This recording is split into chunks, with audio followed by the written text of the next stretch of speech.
Calendar. UPSI में 2 सवाल आएंगे, एक तो पक्का आएगा। कौन से में? घड़ी के नहीं आए उसमें? हाँ तो दोनों में से एक का तो आ ही गया ना। भाई 15-20 सवाल रखने उन्होंने 20-20 सवाल तो ऐसे ऐसे रख दिए उन्होंने अटपटे से।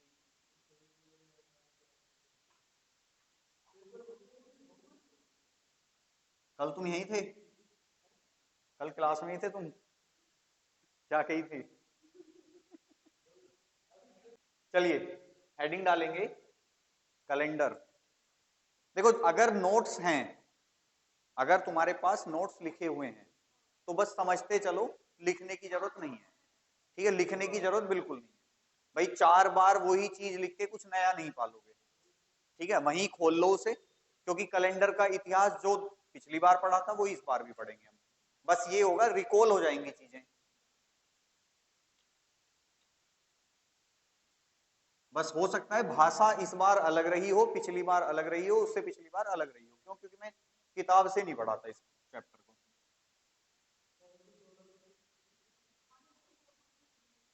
है जी? नहीं 2 दिन में तो नहीं होगा, कोशिश करेंगे।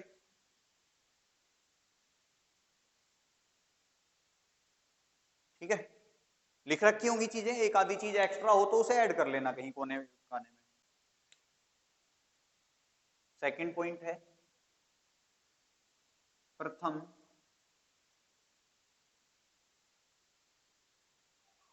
भारतीय कैलेंडर का नाम बताओ क्या था? विक्रम संवत था। ठीक है जी, प्रथम कैलेंडर का नाम क्या था आपका? विक्रम संवत था। अब इसी पे ही 3 क्वेश्चन और बनेंगे। कौन कौन से? कि इसकी शुरुआत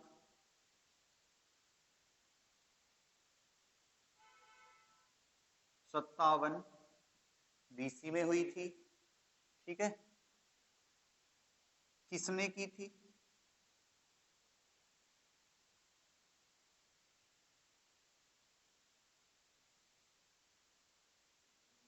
विक्रमादित्य ने की थी। ठीक है, आधार क्या था? आधार था इसका चंद्रवर्ष। ठीक है, कि ये चंद्रवर्ष पे आधारित कैलेंडर था। चंद्रवर्ष को अंग्रेजी में हम बोल देते हैं लूनर ईयर। सॉरी लूनर नहीं, हाँ लूनर ईयर।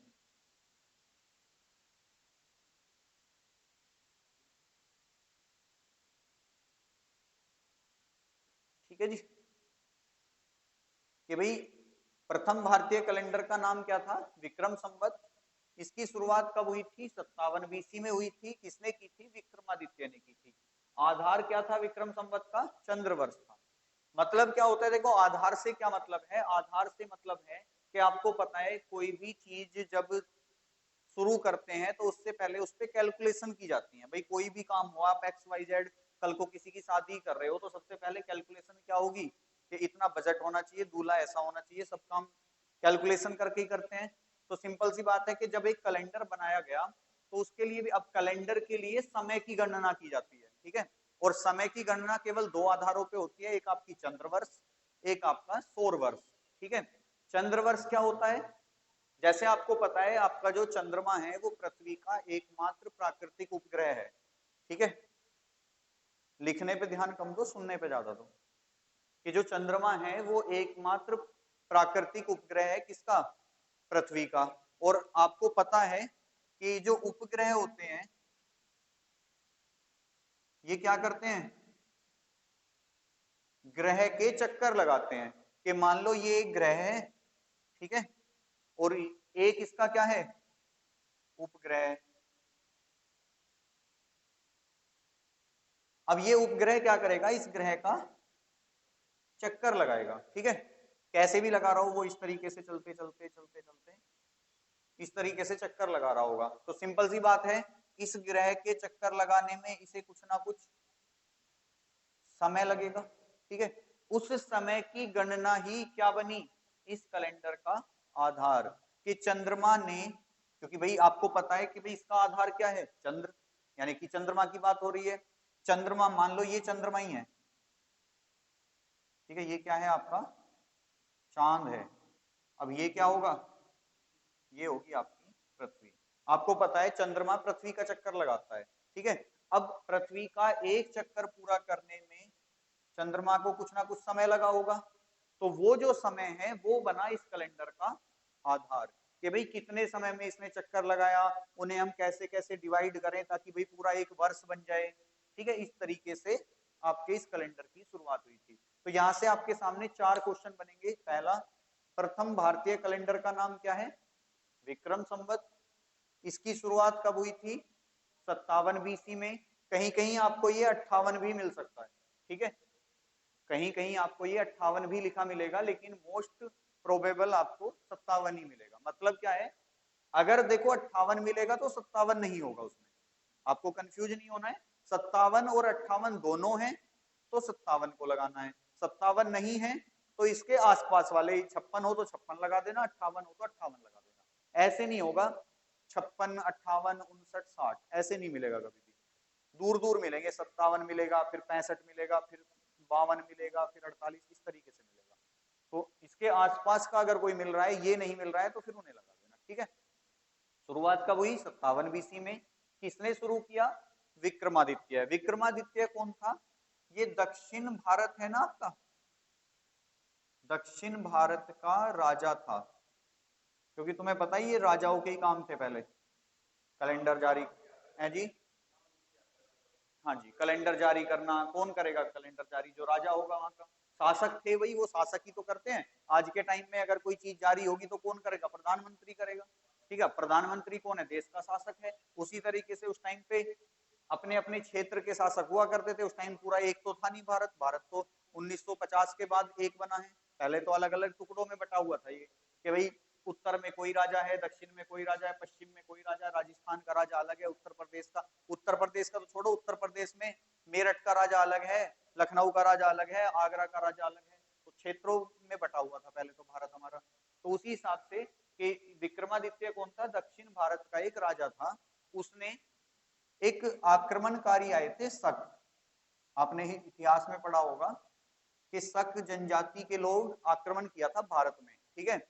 जब इस राजा ने इन्हें पराजित किया, यानी कि हरा दिया, उसकी तिथि को याद रखने के लिए उसने विक्रम संवत की शुरू करी, ठीक है। कि भाई कोई भी देखो, आपके घर में अगर कोई फंक्शन होता है तो उसे याद रखने के लिए आप कुछ ना कुछ चीजें करते हो। जैसे अभी तुमने देखा होगा हमारे देश का 75वां वो मना था, स्वतंत्रता दिवस, अब से 2 साल पहले, ठीक है, 2023 में मना था शायद, हाँ 23 में मना था। हर घर तिरंगा वाला, नाम तो सुना ही होगा, तिरंगे ही तिरंगे लग रहे थे छतों पे, नहीं देखा, देखा होगा ना कि तिरंगे ही तिरंगे लग रहे हैं पूरे छतों पे सबके घर पे। अब फिर बाद में वो कहीं पता नहीं कहाँ गए। तो ऐसे ही वो क्या हुआ कि हमारी आजादी के 75 वर्ष पूरे करने पे उन्होंने एक चीज बना दी कि भाई हर घर तिरंगा। वो लाइफ टाइम याद रहेगा कि 2023 में ऐसा हुआ था कि अगर छत पे खड़े हो गए थे तो सब जगह तिरंगा ही तिरंगा दिखता था। तो सेम काम राजा ने करा कि भाई मैंने इन्हें हरा दिया, अब इनको हराने के दिन को याद करने के लिए मैं कोई ऐसी चीज करता हूं कि जो ये जिंदगी भर याद रखी जा सके। तो उसने क्या करा, एक कैलेंडर जारी कर दिया उस तारीख में कि भाई 57 बीसी में मैंने इन्हें हराया था, और इनको हराने के उपलक्ष्य में मैंने एक विक्रम संवत के नाम से कैलेंडर जारी कर दिया, ठीक है। तो ध्यान रखना है क्या क्या, नाम क्या था, कब जारी हुआ, किसने जारी किया, क्यों जारी किया, क्यों जारी किया था, शकों को हराने के उपलक्ष्य में, आधार क्या था, चंद्रवत, ठीक है। ये 4 पॉइंट इससे याद रखने हैं आपको। चलिए दूसरा पॉइंट है, देखो सबसे पहले हमने पढ़ा प्रथम भारतीय कैलेंडर कौन सा है, शक संवत, ठीक है। अब पढ़ेंगे हम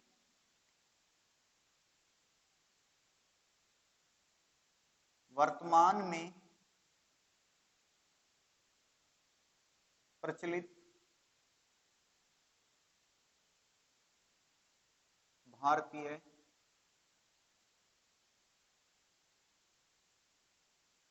कैलेंडर का नाम। बता सकते हैं आप? ढूंढ रहे हैं अभी हम। वर्तमान में प्रचलित भारतीय कैलेंडर का नाम है शक संवत।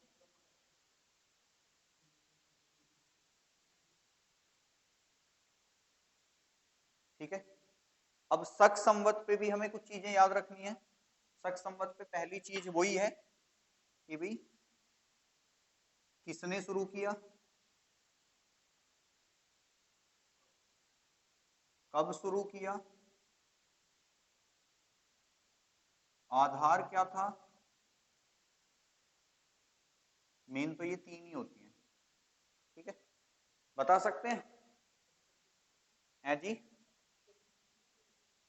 किसने शुरू किया था? शुरू किया था कनिष्क ने। ठीक है, कब शुरू किया था? 78 एडी में, बीसी में नहीं है, एडी में है। ठीक है, आधार क्या था? आधार इसका भी चंद्रवर्ष था। ठीक है, शक संवत का प्रथम महीना क्वेश्चन पूछा जाता है। शक संवत का प्रथम माह, अंतिम माह आने वाला है अब, अंतिम ही चल रहा है बिल्कुल बस ये इस टाइम। हाँ, प्रथम माह कौन सा है? चैत्र। और अंतिम माह कौन सा है? फाल्गुन। होली के जस्ट बाद खत्म हो जाता है ये। होली का जो दिन होता है, आखिरी दिन होता है वो फागुन का, ध्यान रखना। शायद ये भी पूछ लिया जाता है कि होली का जो त्योहार है वो हिंदी महीने के कौन से महीने में आती है, हिंदी कैलेंडर के कौन से महीने में आती है। तो आपको पता होना चाहिए। आपसे एक बार होली पूछा गया था। ठीक है, आपको एक बार चेक कर लेना ये। ठीक है, होली पूछा जाता है, दिवाली पूछा जाता है। ठीक है, आपका वो पूछा गया था एक बार रक्षाबंधन, अभी की बात है ये, कुछ दिन पहले की। अभी यूपी के ही एक एग्जाम में आया था कि होली का त्योहार हिंदी कैलेंडर के कौन से महीने में। अब देखो, अंग्रेजी के तो हम बता देते हैं कि जी ये मार्च में आती है, ये अक्टूबर नवंबर में आती है, रक्षाबंधन जुलाई अगस्त में आता है, तो इंग्लिश में तो हम बता देते हैं, लेकिन हिंदी में पता नहीं चलता। तो थोड़ा सा इन्हें ध्यान रख लेना। शिवरात्रि पूछी जाती है, आप कहोगे जी शिवरात्रि तो कई बार आती है, तो वो कुछ ना कुछ लिख के देगा तुम्हें कि उस टाइम की, शरदकालीन, ग्रीष्मकालीन, वर्षाकालीन, तो वो कुछ ना कुछ हिंट देगा तुम्हें। तो जो भी मेन मेन त्योहार हैं आपके, तो उनका आपको पता होना चाहिए कि कौन कौन से महीने में आते हैं ये। ठीक है, कि होली कब आएगी, दिवाली कब आएगी। जैसे इन दो का तो मुझे भी पता है कि ये आती है फाल्गुन में, ये आती है आपकी कार्तिक माह में।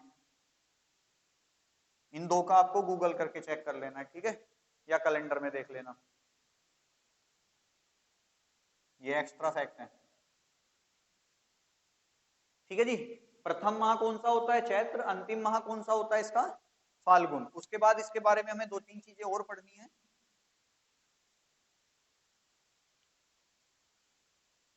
22 मार्च 1957 की डेट आपको याद रखनी है कि 22 मार्च 1957 से इस कैलेंडर को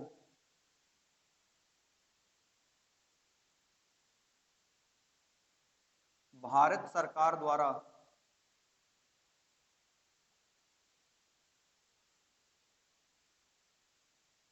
अपने वित्त वर्ष, वित्त वर्ष क्या होता है आपका? फाइनेंशियल ईयर के रूप में प्रयोग किया जा रहा है।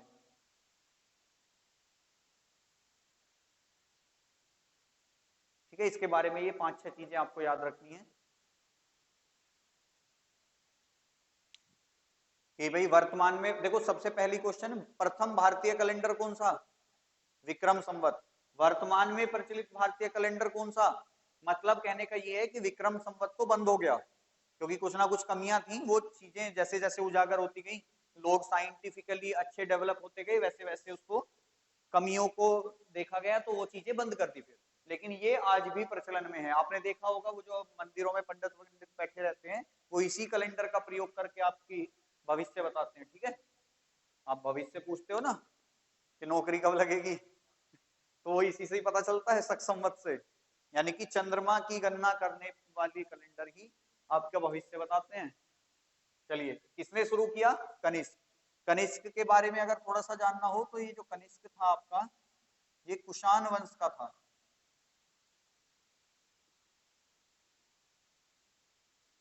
78 ईस्वी में वो गद्दी पे बैठा, और गद्दी पे बैठा, मैंने कहा था कि कुछ ना कुछ स्पेशल रहा होगा भाई, कैलेंडर जारी करते समय कुछ ना कुछ स्पेशल। जैसे विक्रम संवत में क्या था कि शकों को हराया था तो कैलेंडर जारी किया। कनिष्क ने क्यों किया? 78 ईस्वी में वो शासक बना था, गद्दी पे बैठा था 78 ईस्वी में। अब जब कोई शासक बनेगा तो वो डेट याद रखनी है उसे, तो उठा के उसने कैलेंडर जारी कर दिया कि ठीक है, मेरे नाम का भी कैलेंडर निकालो और नाम रखो उसका शक संवत, ठीक है। किस वंश से था? कुषाण वंश से था। कौन था? कनिष्क था। कब शुरू हुआ? 78 एडी में। आधार क्या है? चंद्रवर्ष। शक संवत का पहला महीना कौन सा? चैत्र। अंतिम महीना कौन सा? फाल्गुन। ये 3-4 कुछ त्योहार हैं भारत के जो आपसे पूछे जाते हैं, कई बार डायरेक्ट पूछ लिया जाता है कि इनमें कौन से हिंदी कैलेंडर के कौन से महीने में ये वाले त्योहार आपके पड़ते हैं, ठीक है। उसके बाद कुछ बता रहा था, देखो मैं तुम्हें अभी। चलो और देखो, ये वाली चीज समझो कि 22 मार्च 1957 से डेट याद रखनी है। इसमें आपकी जो डेट है ये इंपॉर्टेंट है थोड़ी सी, कि 22 मार्च 1957 से इस कैलेंडर को भारत सरकार द्वारा अपने वित्त वर्ष क्या होता है? फाइनेंशियल ईयर के रूप में प्रयोग किया जा रहा है। आपको पता होगा कि जो वित्त वर्ष चलता है, फाइनेंशियल ईयर चलता है, वो 1 अप्रैल से कब तक चलता है? 31 मार्च तक चलता है। अब क्योंकि देखो वित्त वर्ष क्या है, वित्त वर्ष 1 अप्रैल को इसलिए भाई मेंटेन करना है भाई डाटा, तो वो 1 तारीख से करते हैं। लेकिन ध्यान रखना, कोई भी हिंदी महीना पहली तारीख से शुरू नहीं होता है। इंग्लिश महीने की पहली तारीख से कोई भी हिंदी महीना शुरू नहीं होता है, लगभग 12 से 20 के बीच में शुरू होता है। जो इंग्लिश कैलेंडर होते हैं उसके 12 तारीख से 20-25 तारीख के बीच में ये हिंदी कैलेंडर आता है। इसीलिए हिंदू जो नव वर्ष होता है वो 1 अप्रैल को नहीं होता, वो मार्च में आ जाता है, ठीक है। आपको पता है कि भाई 1 अप्रैल से शुरू कर रहे हैं, लेकिन जो हिंदी कैलेंडर शुरू हो जाता है मतलब मार्च के मिड में आ जाता है, ठीक है, 15 से 20 के बीच में। क्योंकि मैंने अभी बताया कि जो होली का दिन होगा वो आखिरी दिन होता है इसका। और अंतिम महीना कौन सा है? फाल्गुन। नेक्स्ट महीना कौन सा आएगा? चैत्र। फाल्गुन के बाद, और सिंपल सी बात है, होली कब आती है? 99% केस में मार्च में आ जाती है। कभी 7 मार्च को, कभी 12 मार्च को, कभी 25 मार्च को, कभी 20 मार्च को। तो ये घटते बढ़ते रहते हैं। देखो चीजें इस पे डिपेंड करेंगी, चंद्रमा कैसे कैसे चल रहा है। तो लीप ईयर जैसे बदलते हैं ऐसी ये गति भी बदलती रहती है। तो ये बीच में आता है, हमेशा ध्यान रखना, ठीक है। नोट कर लिया? हटा दें? कुछ बता रहा था वो दिमाग से निकल गया, याद आएगा तो बता दूंगा।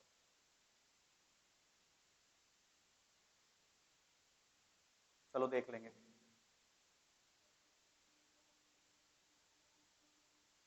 क्वेश्चन कैसे बनेगा? अगर ये दिमाग में चल रहा हो तो क्वेश्चन बिल्कुल ऐसे ही पूछा जाएगा, इनमें से कौन सा भारत का पहला कैलेंडर है?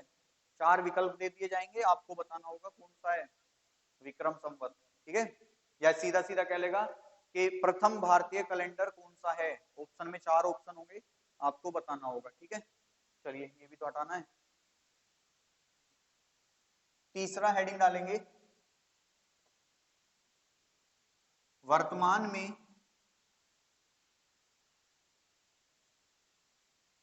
प्रचलित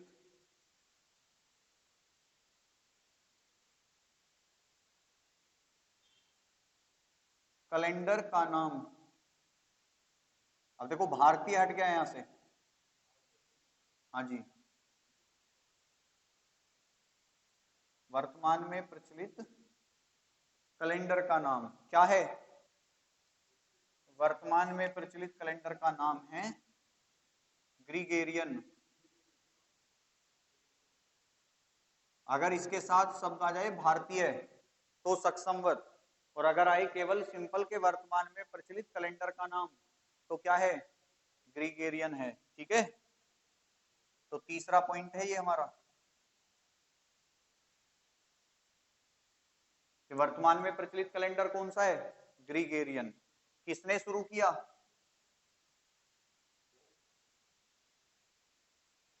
किसने शुरू किया, कब शुरू किया, आधार क्या था? देखो इसके दो आधार हैं, वो डिपेंड करेगा विकल्पों पे।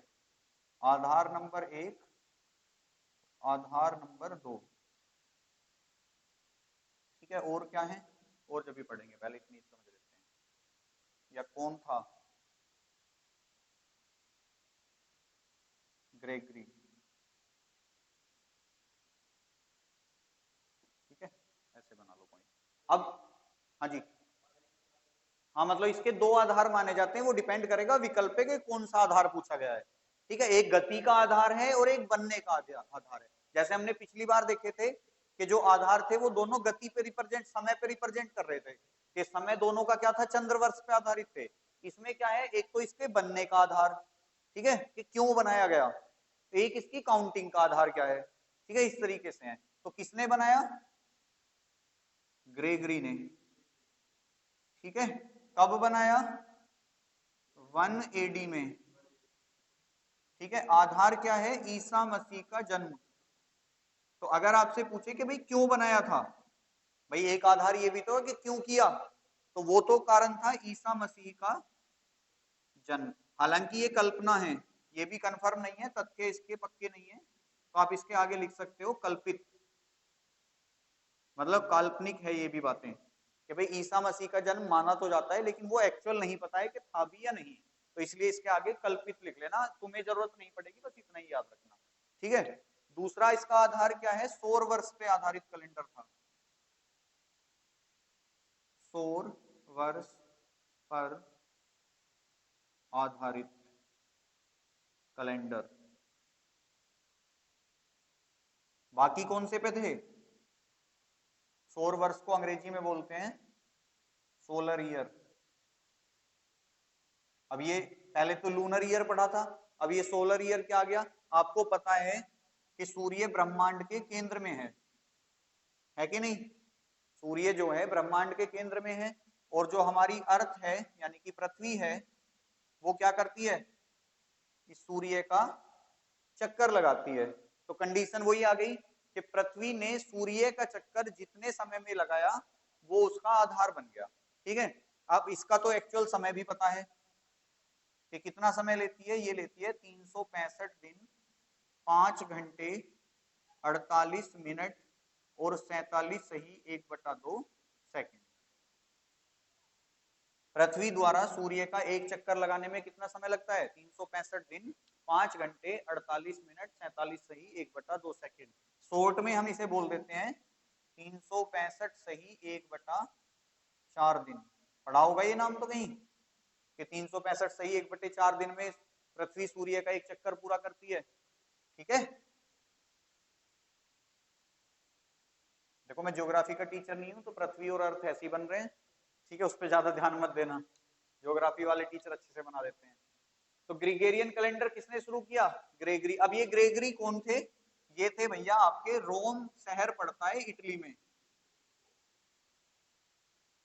रोम के 13वें नंबर के पोप। अब पोप कौन होते हैं? पोप होते हैं देखो ईसाइयों के धर्मगुरु, जैसे मुस्लिमों में मौलवी, हिंदुओं में पुजारी, ऐसे ही ईसाइयों में कौन है? जो चर्च में रहते हैं। तो जो ईसाइयों के धर्मगुरु होते हैं उन्हें इटली, क्योंकि इटली भाई देखो पोप वहां के होते हैं, ठीक है। बात क्लियर? नोट कर लिया?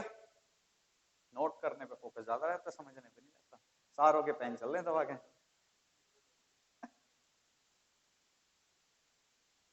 चलिए, हो गया। अब देखो ये तो तीन जो है मेन क्वेश्चन, इनसे सबसे ज्यादा पूछे जाते हैं, ठीक है। दो कैलेंडर ऐसे हैं जिनसे क्वेश्चंस ना के बराबर बनते हैं, जैसे एक तो आपका गुप्त संवत,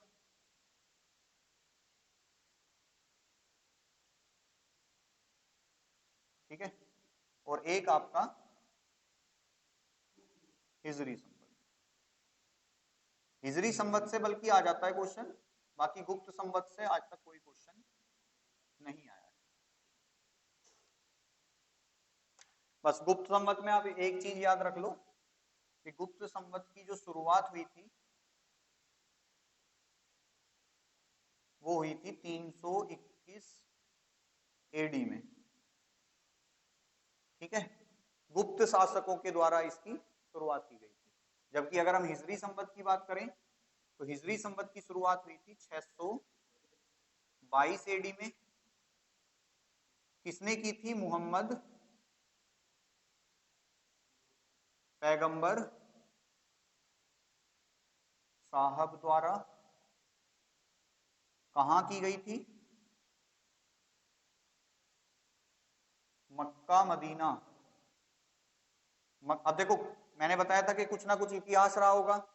जब मोहम्मद साहब के द्वारा मक्का की यात्रा पूरी करके मदीना के लिए रवाना हुए थे, तब उन्होंने इस कैलेंडर को शुरू कर दिया था कि भैया यहाँ मैंने एक यात्रा पूरी कर ली, अब मैं दूसरी यात्रा पे जा रहा हूँ, ये कैलेंडर अब से स्टार्ट माना जाएगा। तो मक्का की यात्रा पूरी करने पर। ठीक है, हालांकि इससे क्वेश्चन नहीं बनेगा, ये क्वेश्चन आएंगे। इसका आधार क्या है? आधार है इसका भी चंद्रवर्ष। 4 पॉइंट इसमें नोट कर लेना, 1 पॉइंट इसमें नोट कर लेना कि 321 एडी। अब देखो, जितना मैंने पढ़ाया उससे मैं तुमसे 2 सवाल पूछता हूं।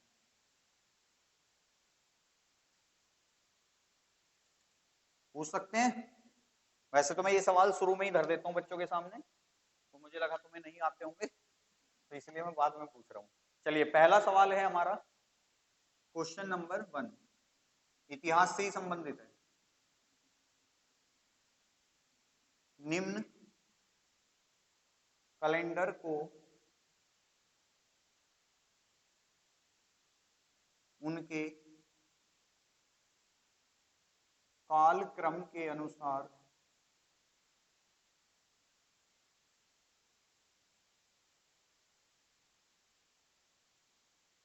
सजाइए। ठीक है जी, निम्न कैलेंडर को उनके कालक्रम के अनुसार सजाइए। पहला है विक्रम संवत,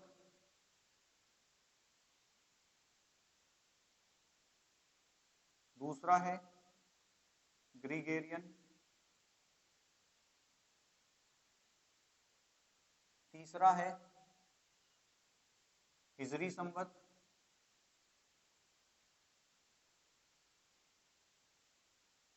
और चौथा है आपका शक संवत। क्वेश्चन समझ में आ गया? विकल्प दूं?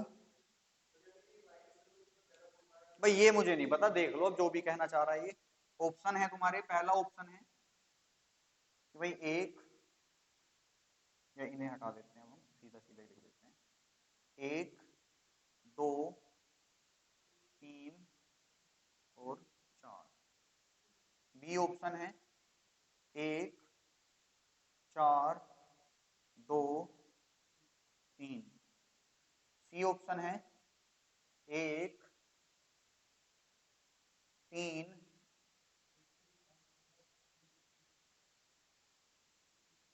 2 और 4। और डी ऑप्शन है आपका 1 2 4 और 3। चलिए बताओ, क्वेश्चन कह रहा है निम्न कैलेंडर को उनके काल क्रम के अनुसार सजाइए। ऑप्शन, कैलेंडर का क्रम क्या है? विक्रम संवत, ग्रेगोरियन, हिजरी संवत और शक संवत। ऑप्शन है 1 2 3 4, मतलब सीक्वेंस से जैसे रखे हैं वैसे ही चिपका दो।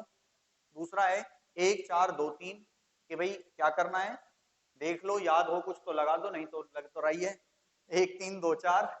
और चौथा है 1 2 4 3। बताइए आंसर क्या बनना चाहिए? ऑप्शन नंबर बी के साथ जा रहे हैं? हाँ भाई, बी कंफर्म है? हाँ जी, आप भी बताइए।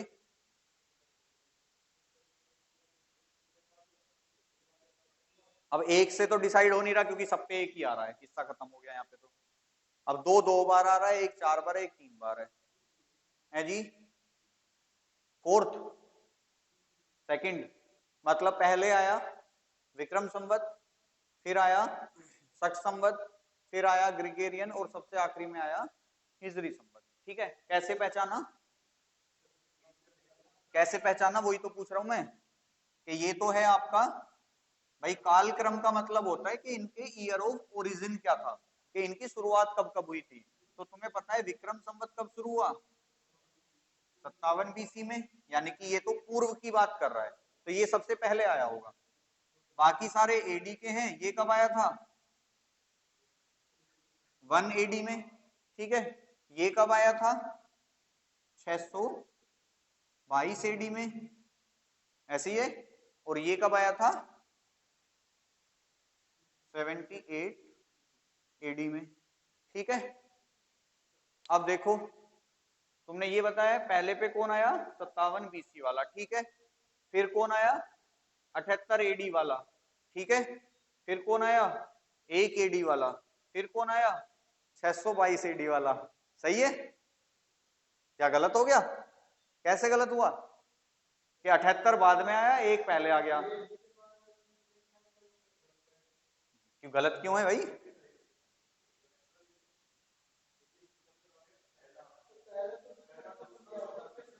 तो देखो विक्रम संवत पहले ही तो आ रहा है। किसने कहा शक संवत बाद में उसके बाद आया था, किसने कहा ये बताओ, इसमें काल चक्कर में फंस जाओगे इसके तुम काल क्रम का मतलब होता है इनकी स्थापना का समय, स्थापना का समय उसके क्रम में लगाना है कि पहले कौन सा आया, दोबारा कौन सा आया, तीसरा कौन सा आया, चौथा कौन सा आया। तो फिर आंसर जो होगा वो होगा फोर्थ।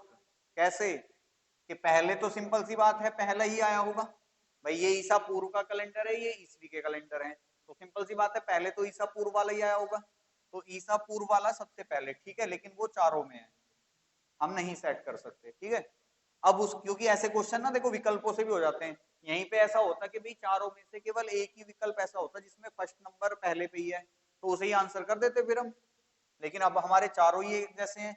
उसके बाद देखो 1 एडी, 622 एडी, 78 एडी।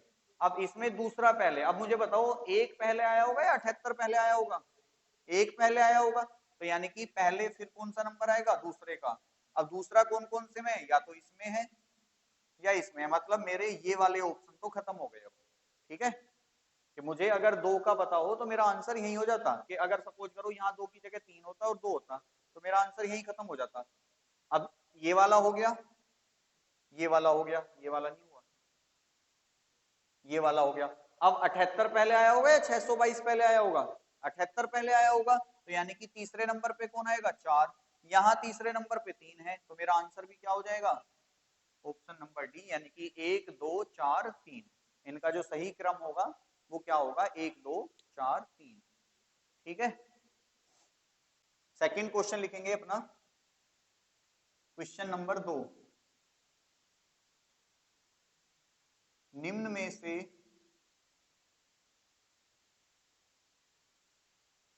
विषम को पहचानिए। विषम का मतलब होता है ओड वन फाइंड करना।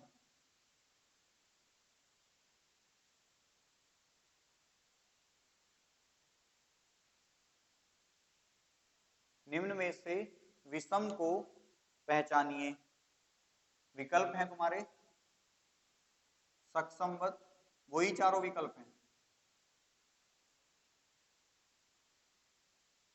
दूसरा विकल्प है हिजरी संवत, तीसरा विकल्प है ग्रिगोरियन, और चौथा विकल्प है विक्रम संवत।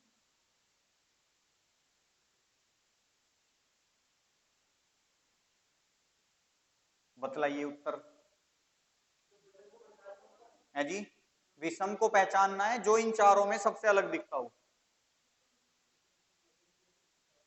भूत का है नहीं, आंसर बिल्कुल विक्रम संवत सही है, कि ये सारे देखो, ये भी एडी का कैलेंडर है, ये भी एडी का कैलेंडर है, और ये भी एडी का कैलेंडर है, और ये कैसा है, बीसी का। तो अलग कौन सा हुआ, बीसी वाला हुआ। तो आंसर भी क्या हुआ, जो अलग है।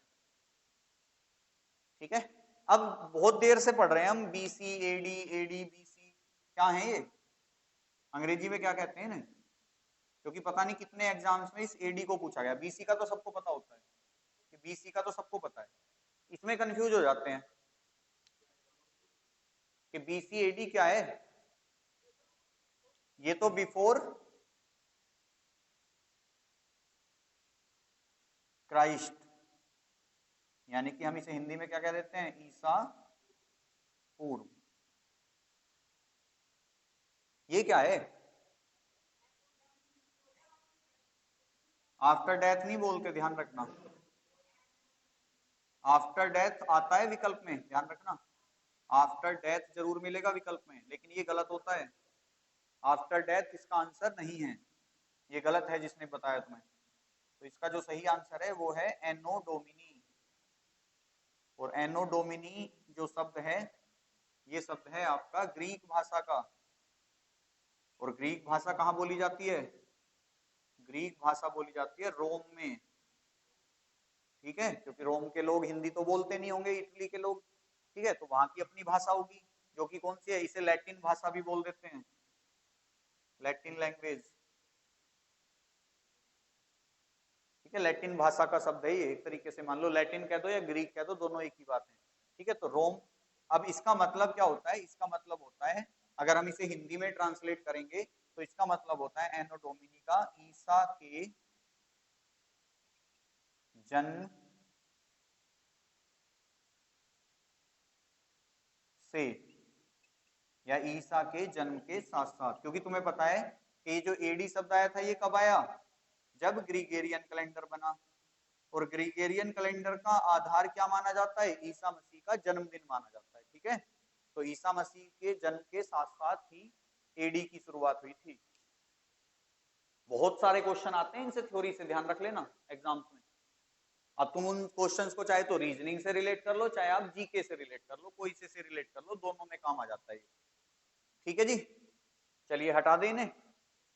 आंसर क्या है हमारा, अगर हमें पूछे कालक्रम के अनुसार तो ईयर ऑफ ओरिजिन के अनुसार सेट कर दो। अगर हमसे पूछे फाइंड ओड वन, तो ओड वन में हमारा जो अलग चल रहा है उसे आंसर कर दो।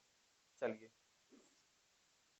स्टूडेंट की मेमोरी इतनी तो होनी चाहिए कि 60 सेकंड तक उसके दिमाग में एक सेंटेंस तो रहना चाहिए। चलो 60 भी ज्यादा है, 30 सेकंड तो कम से कम रहना चाहिए सेंटेंस माइंड में। 30 सेकंड के बाद भले ही चला जाए, लेकिन कम से कम 30 सेकंड तक अगर माइंड में हमारे सेंटेंस है तो हमारी मेमोरी अच्छी है। अगर हम 30 सेकंड में भी भूल रहे हैं चीजों को, तो हमारी मेमोरी में कहीं ना कहीं दिक्कत है।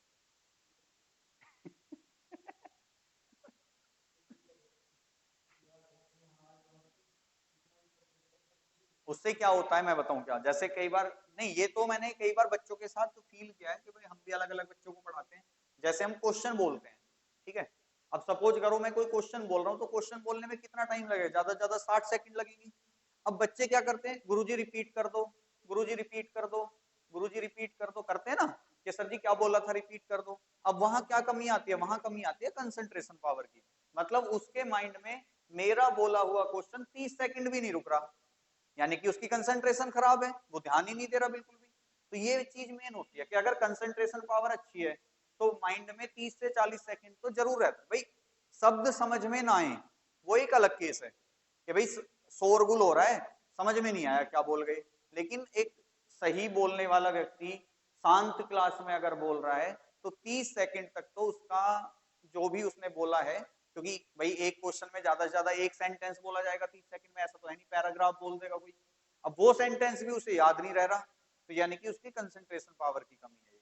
और ये लगभग लगभग 70% बच्चों में पाई जाती है, कंसंट्रेशन पावर की जो कमी होती है, ये कम से कम 70% बच्चों का बिल्कुल बीमारी मान लो एक तरीके से। और ये बच्चों के साथ भी रहती है, छोटे से बड़े तक सबके साथ रहती है। तो इसीलिए थोड़ा सा कंसंट्रेशन पावर पे हमेशा ध्यान रखना चाहिए। कंसंट्रेशन पावर कहाँ अच्छी होती है? जब हमें एंटरटेनमेंट की चीजें होती हैं। अभी तुम एक पिक्चर देख के आओ कोई बढ़िया सी, 3 घंटे की पिक्चर भाई साहब 6 घंटे में बता दोगे तुम, 6 महीने बाद भी बता दोगे ना। क्यों? क्योंकि वहां इंटरेस्ट है।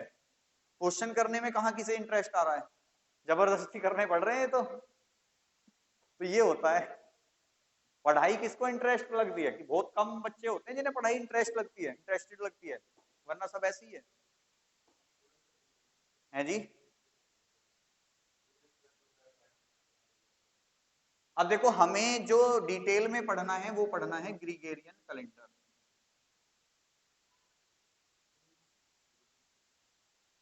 जो आपके एग्जाम में सबसे ज्यादा प्रश्न पूछे जाते हैं वो आपके किससे पूछे जाते हैं? ग्रीगेरियन कैलेंडर से।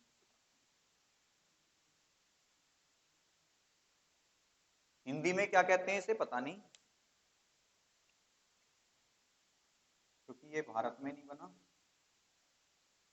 अच्छा, जहां हमने ग्रीगेरियन कैलेंडर का पॉइंट लिखा है ना, वहां पे एक पॉइंट और ऐड कर लो कि ये अंतरराष्ट्रीय कैलेंडर भी यही है।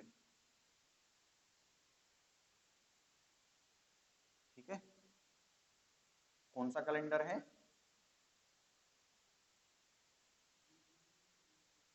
जहां ग्रीगेरियन कैलेंडर के पॉइंट्स हैं तो वहां लिख लेना अंतरराष्ट्रीय कैलेंडर भी यही है। अंतरराष्ट्रीय से मतलब क्या है? इंटरनेशनल, वही वाह। और हर जगह यही कैलेंडर चलता है कि चाहे आप हिंदुस्तान में चले जाओ, चाहे अफगानिस्तान में चले जाओ, चाहे श्रीलंका में चले जाओ, चाहे बांग्लादेश चले जाओ, चाहे अमेरिका चले जाओ, चाहे ऑस्ट्रेलिया चले जाओ, कैलेंडर ये दिन आगे पीछे हो सकते हैं क्योंकि वो डिपेंड करेगा कि सूर्य उनके यहाँ कब निकल रहा है, हमारे यहाँ कब नहीं। जैसे आप जानते हैं कि हमारे यहाँ का समय वेस्ट के समय से 5.5 घंटे आगे है।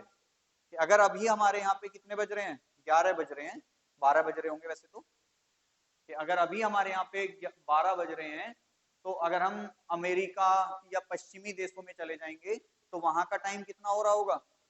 वहां का टाइम हो रहा होगा 5:30। क्यों हो रहा होगा? 5.5 घंटे आगे हैं हम। हाँ जी, तो वहां का टाइम हो रहा होगा, हाँ, 6:30, 7:30, 8:30, 9:30, 10:30, ज्यादा नहीं हो गया? 7:30, 8:30, 9:30, 10:30, 11:30, 12:30, हाँ लगभग 6:30 बजे का टाइम है। मतलब अभी वहां पे दिन निकला होगा। जैसे जैसे अब हमारे यहाँ रात होती रहेगी वहां दिन होता चला जाएगा। ठीक है, क्योंकि अभी तो वहां सुबह हुई है, हमारे यहाँ रात होने वाली है और 4-5 घंटे बाद। ठीक है, तो ग्रेगोरियन कैलेंडर एक पॉइंट और ऐड कर लेना है कि इसे अंतरराष्ट्रीय कैलेंडर भी मान लिया जाता है। क्यों? क्योंकि इसकी जो कैलकुलेशन है वो एकदम साइंटिफिक है, कि बिल्कुल एकदम साइंटिफिक कैलकुलेशन करके ये कैलेंडर जारी किया गया था। अब ग्रीगेरियन कैलेंडर में क्या होता है कि ग्रीगेरियन कैलेंडर में आपके दो तरह के वर्ष हैं। ठीक है, पहला आपका साधारण वर्ष,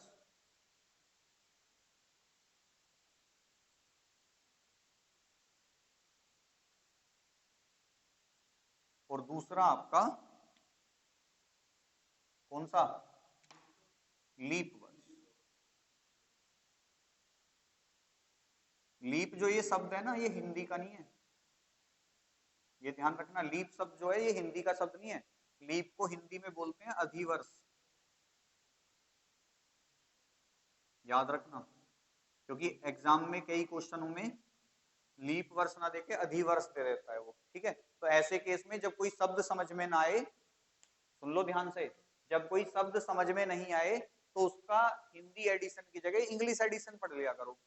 कई बार ऐसा हो जाता है कि हिंदी वाला शब्द हमें समझ में नहीं आता, इंग्लिश वाला आ जाता है। ठीक है, जैसे सपोज करो किसी क्वेश्चन में तुम्हारे सामने हिंदी में लिखा जाए किसी अधिवर्ष में, अब तुम्हें यही ना पता हो अधिवर्ष कौन सा होता है, तो अंग्रेजी में वो लीप लिखा होगा वहां पे। भाई ईयर, वर्ष का तो पता ही है, वर्ष ईयर होता है। अब वर्ष से पहले देख लो कौन सा साइन वो लिख रहा है वर्ड, तो वर्ष से पहले लीप लिखा होगा वहां पे, बस वही समझ जाओगे कि अधि का मतलब लीप होता है। ठीक है, ध्यान रखना, ये चीज बहुत काम आती है। कई बार ऐसे शब्द आ जाते हैं हिंदी के कि समझ में नहीं आते हमारे गणित में। अब देखो, साधारण वर्ष और लीप वर्ष। जब हम साधारण वर्ष की बात करते हैं तो हम काउंटिंग करते हैं केवल 365 दिन। ठीक है, जब हम लीप वर्ष की बात करते हैं तो हम काउंटिंग करते हैं 300, ये क्या हो गया इसका, मैंने इसके साथ कुछ नहीं किया ना, मैंने इसमें इंक डाली थी, मैंने केवल नीले वाले में इंक डाली है। ठीक है जो तुरंत तुमने कह दिया ना हमसे भी बड़ी।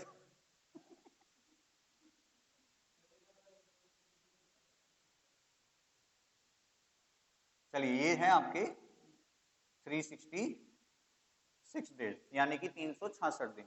अब 366 दिन कहां से आए, इसमें जो है आपकी वो फरवरी ना होती है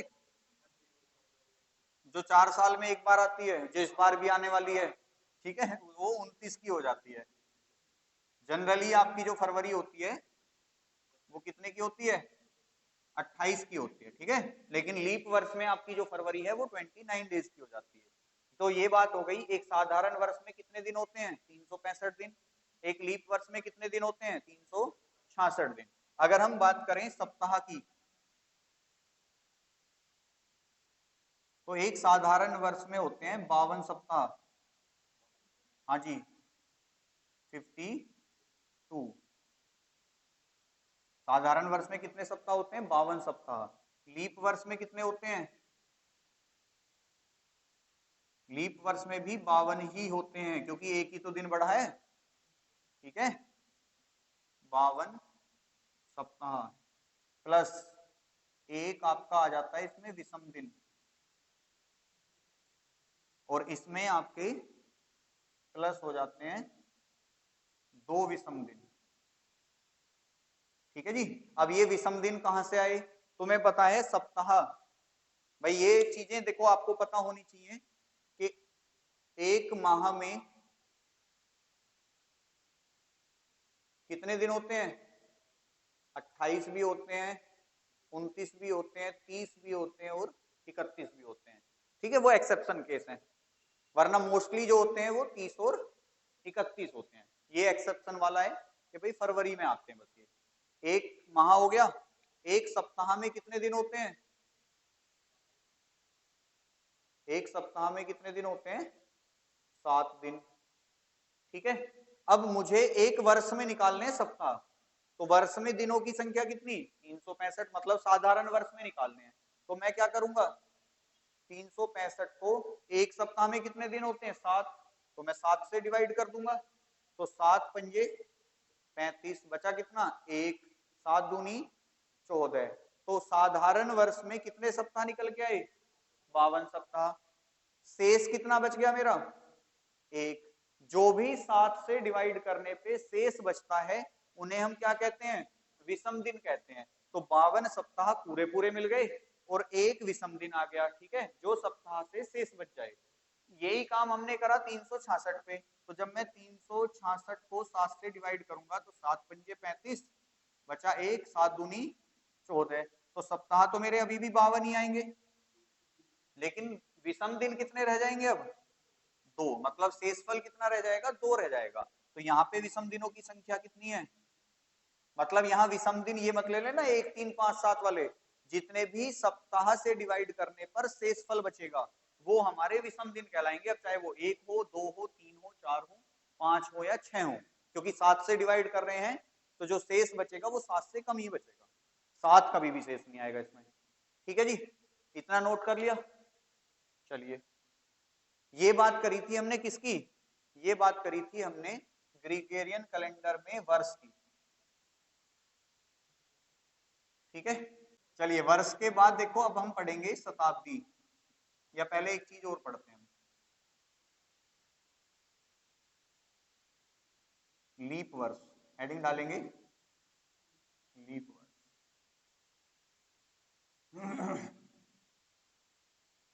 ठीक है जी, लीप वर्ष हम पढ़ेंगे। लीप वर्ष पहले तो क्या होता है कि जहां फरवरी में कितनी तारीख हो, 29 तारीख आ जाए। ठीक है, कि लीप वर्ष कौन सा होता है, जहां फरवरी में 29 तारीख आ जाए। दूसरी बात क्या याद रखनी है कि कोई वर्ष लीप वर्ष है या नहीं है कैसे पता चलेगा, ठीक है। तो दिए गए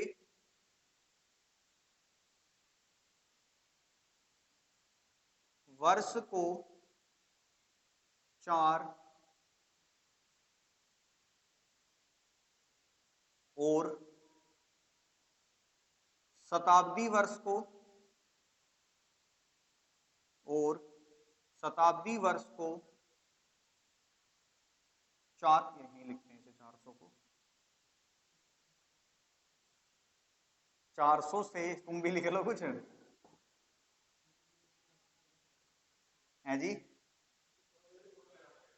क्यों 400 से भाग करने पर यदि वह पूर्णतः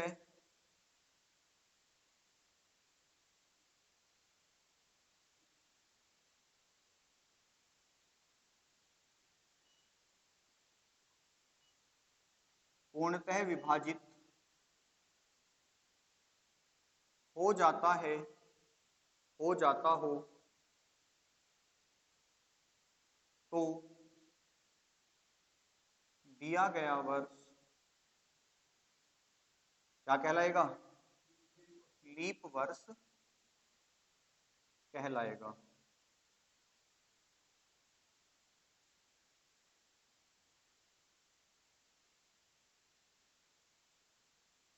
ठीक है जी, कि अगर हमें दिए गए वर्ष को 4 और 400 से, मतलब अगर देखो नॉर्मल वाला ईयर दे रखा है, जैसे 2022 दे दे, 1917 दे दे, 1855 दे दे, 1947 दे दे, 1952 दे दे, तो इन्हें क्या कहेंगे हम, नॉर्मल वर्ष कहेंगे, ठीक है। तो ऐसे वर्षों को तो 4 से, और शताब्दी वर्ष कौन से होते हैं, 100, 200, 300, जिसके बाद में जीरो लग रही हो, जीरो के अलावा कोई नंबर ना हो जिसमें, जैसे 100, 200, 300, 400, 500, 1600, 1700, 1800, जैसे अभी लेटेस्ट 2000 गया था, भाई अभी कौन सी शताब्दी गई थी, 2000 ही तो गई होगी। तो इस तरीके की जिसके बाद में केवल जीरो आ रही हो, ऐसे वर्षों को 400 से भाग करने पर यदि वह पूर्णतः विभाजित हो जाता है तो दिया गया वर्ष क्या कहलाएगा, लीप वर्ष कहलाएगा। जैसे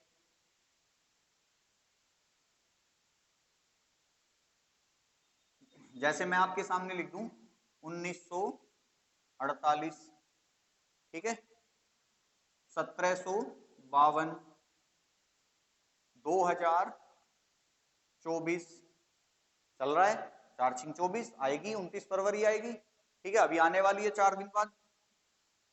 और कौन सा हो सकता है, 1600, 2000,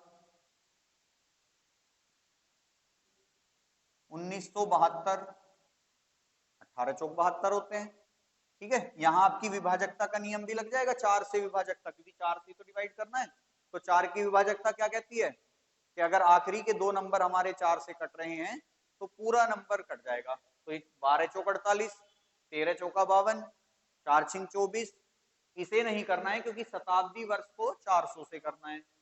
1972, 18/4/72 होते हैं, मैं कह दूं आपसे 1564 कट जाएगा, 16 चौका 64 होते हैं, मैं आपके सामने कह दूं 1800, ठीक है, कटेगी 1800, कट जाएगी, नहीं कटेगी, क्योंकि 1800 को किससे काटना है, 400 से, और दो जीरो को तो काट देंगी, 4 18 को नहीं काट पाएगा, ठीक है, ध्यान रखना है। इन्होंने लगा दिया था 4 चौक 16, 4 पंजे 20, वही यही लग गया था ना, 4 चौक 16 और 4 पंजे 20, कौन सी कौन सी दूसरी जीरो, दूसरी जीरो तो छोड़ दी, तुम तो इससे डिवाइड कर रहे थे, ठीक है। अभी तक केवल 5 शताब्दी ऐसी हुई हैं, 5 शताब्दी आपकी ऐसी हुई हैं जो लीप वर्ष हैं, ठीक है जी, केवल 5 शताब्दी हैं जो लीप वर्ष हैं अभी तक,